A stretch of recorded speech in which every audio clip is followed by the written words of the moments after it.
قاعده في امانه الله، لقيت اللي بيتصل بيا يقول لي بصي يا ماما علينا من البلكونه. ايه ده؟ طب ده انا لسه بريح يا ابني بعد الغدا كده وبرتاح وباخد نفس. لقيته ما شاء الله ما شاء الله جايب لي شله من اصحابه، حوالي 4 5 كده، وجايين تعالوا شوفوا عملت ايه، عايزين يسهروا يقضوا سهره حلوه مع بعض. بصوا عملت لهم ايه في السهره، ايه رايكم؟ بصوا في ثواني فكرت ودبرت، قلت اعمل لهم ايه في السهره، حاجه ما تاخدش وقت وسريعه، يا دوبك كده نص ساعه وتكون جاهزه. حاجات تحفه وكلها بلدي يا جماعه. تعالوا بينا نشوف ايه الحكايه. بصوا يا حبايبي، طبعا انا جبت الحاجات ديت من صفحه ست ابوهم، بتبيع الحاجات اللي هي الاكلات السريعه او المجمدات، بتبيعها بلدي. يعني البرجر عاملاه بلدي، السجق، الحواوشي، الستريبس، طبعا فراخ بقى مش معجونه. طب وده ايه كمان؟ دي لحمه راس. شايفين لحمه الراس؟ تحس انها لحمه كندوز عادي خالص، حمرة وجميله وطازه فريش، جايباها من المذبح عليا. ولا الفشه التحفه دي، بصوا بترقص كده من الفرح، ناشفه وجميله، وحته الزور صغيره ازاي. دي حلويات المذبح عندها بقى حدث ولا حرج، وريحتها زي الفل، وجايبها لك بقى بالتغليف الجميل ده مع الليمون. ولا بقى كمان بقى شوفي بقى الكرشه اللي بيطلع روحنا في تنظيفها، جايباها قشطه وزي الفل. والممبار الصغير الجميل الابيض، طبعا مش هعرف افكه لان الممبار بيتفرز يا جماعه بالميه عشان تاخدوا بالكم عشان ما يطقش. والبط بقى الشهرمان او البط المسكوفي ده انا بحبه جدا، بيبقى جميل جدا، جايبهولي بقى فريش من البلد من عندهم. بحبه اكتر من البلدي، بحس خفيف كده وجميل وشربته بتبقى حلوه. وعامله ممبار محشي بقى كمان ينفعك في وقت الازمات. صفحه ست ابوهم جميله، قلت هي اللي هتنفعني، كانت بعتالي الحاجات دي، قلت هي اللي هتنفعني بقى في الزنقه اللي انا فيها دي. بسرعه كده طلعت وعملت لضيوف الغفله حاجه جميله. بصي بقى القرص بقى كمان، او الكوميج زي ما بنقول، القرص الطريه او الكوميج، معموله بقى بالقشطه وبالخليط، هي مخلطه ما بين السمن البلدي وما بين النباتين.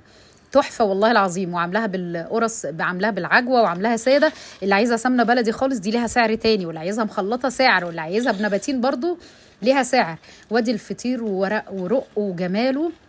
بصوا طري خالص، ميه ولا ليه حرف تخين كده مجلد ولا اي حاجه، مع ان الاوردر عندي من بدري ولسه محافظ على طراونه بقى، واحنا بنسخنه بقى وبناكله. يا نهاري على الريحه وعلى الجمال. كان لوبيا.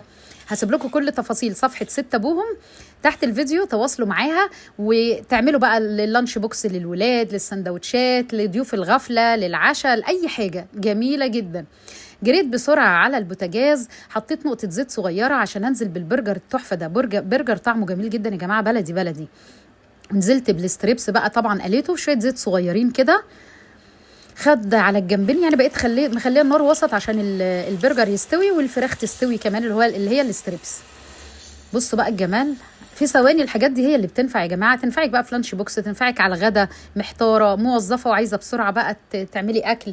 بقيه السمنه اللي كانت باقيه من البرجر او الزيت اللي باقي من البرجر، حطيت عليه بصل وطماطم وفلفل وشوحتهم، ونزلت بقى بالسجق البلدي الجميل ده.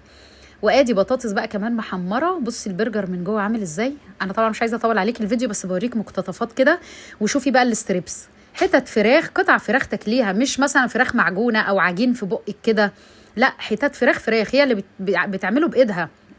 حتى بقولها يا بنتي لو انت بتعملي مستورد قولي لي كل حاجه وليها اصحابها. قالت لي والله يا ام عمار مره فكرت عملت المستورد، زبايني ما عادوش بياخدوا مني، الزباين في التجمع وفي كل حته طالبين مني البلدي، فبتقول لي ده حاليا بلدي وانت هتشوفي. وفعلا لما دقت الحاجه لقيتها بلدي.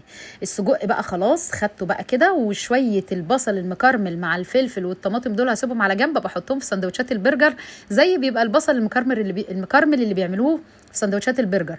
تعالوا بقى نركب السندوتشات مع بعض. وادي البطاطس واخده رشه فلفل اسود وملح وبهارات بطاطس، وقلبي بقى الجمال ده كله، وبطرنشات بصل وطماطم وفلفل عشان الدنيا تظبط.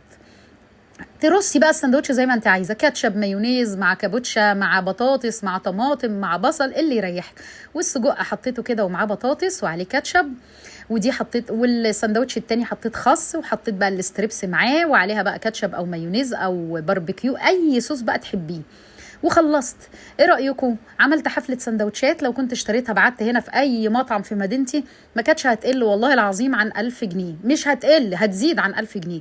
بصوا الكلام، حاجات جميله وبوفره وحاجات نظيفه وجميله. والبنت والله انا بقول لكم شهاده حق، حاجتها زي الفل. وطبعا حطيت بقى الكنزات اللي هي من منتجات المقاطعه، ومع المخلل بقى، والف هنا وشفا على قلوبهم.